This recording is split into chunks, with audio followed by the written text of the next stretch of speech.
நான் பெங்களூர் போயிருந்தேன். பெங்களூர் தமிழ் சங்கத்தில் காமராஜர் அவர்களுடைய அப்போ நூற்றாண்டு விழா நடந்தது.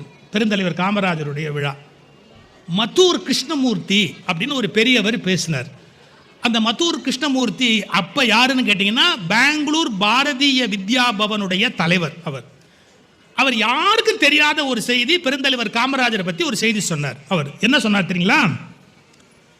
நிஜலிங்கப்பா மைசூருடைய முதலமைச்சர், பெருந்தலைவர் காமராஜர் காங்கிரஸ் கமிட்டி தலைவர். மைசூர்ல சுற்று பயணம் போறாரு.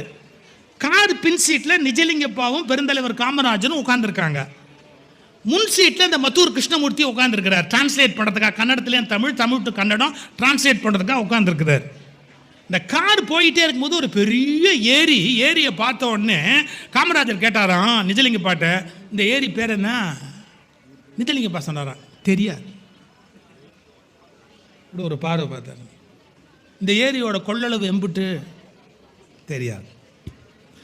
இந்த தண்ணி விவசாயத்துக்கு போகுதுன்னா எத்தனை போகம் விளையுது? தெரியாது. அப்படியே காமராஜுக்கு கண்ணு செவக்குது. இவர் அடுத்த கேள்வி ஆரம்பித்த உடனே நிஜலிங்கப்பா சொன்னாராம், அவங்க 2 பேரும் ஃப்ரெண்ட்ஸு, நிறுத்து. அந்த டிரைவரை சொன்னாராம், வண்டி நிறுத்து. இந்த ஆள் கேள்வி கேட்டுக்கிட்டே வருவார். இந்த பிடபிள்யூடி சீஃப் இன்ஜினியர் ஜீப்பில் சும்மா வரான்.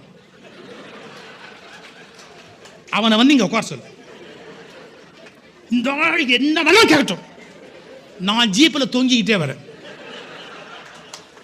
இந்த ஆள் கேட்குற கேள்விக்கு மனுஷனால் பதில் சொல்ல முடியாது. ஏன்னா நிஜலிங்கப்பா அவரும் வெரி க்ளோஸ் ஃப்ரெண்ட்ஸு. அதனால் அப்படி கோவமாக சொல்கிற மாதிரி சொல்லிட்டு வண்டி நிறுத்து அப்படின்னு. சார், அப்போ காமராஜர் நிஜலிங்கப்பாவை பார்த்து ஒரு வார்த்தை சொன்னாராம், ஏ மூதேவி, நீ எல்லாம் முதலமைச்சராக இருந்தால் நாடு உருப்பிடும். இதை மாத்தூர் கிருஷ்ணமூர்த்தி சொன்னார், நான் எதை வேணாலும் மொழிபெயர்ப்பேங்க. நிஜலிங்கப்பாவை பார்த்து இவர் என் மூதேவின்னு திட்டிட்டு சொன்ன உடனே நான் ஷாக் ஆகிட்டேன்.